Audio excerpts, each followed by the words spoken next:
The former British Prime Minister Tony Blair has denied he did a deal with Rupert Murdoch, but Mr Blair told the Leveson Inquiry into media ethics that political leaders have no choice but to court powerful media barons.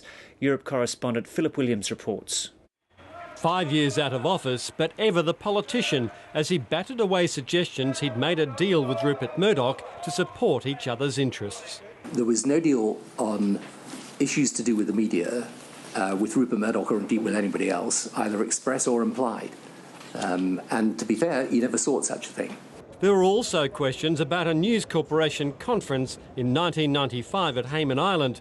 On the guest list, the then Prime Minister Paul Keating and a British opposition leader, Tony Blair, who was in Australia on a mission.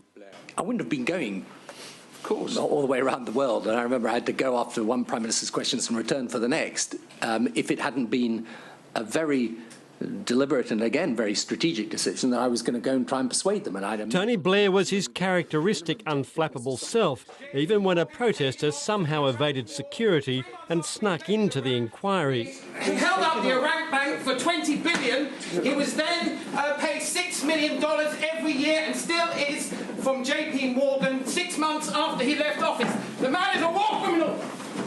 Tony Blair denied the allegation shouted at him, but he admitted he had made a decision when in government not to take on powerful media interests, as it would have drained all the government's energies. And I felt the price you would pay for that would actually push out a lot of the things I cared more about. But there were times the former Prime Minister felt he was the target of media vendettas. With any of these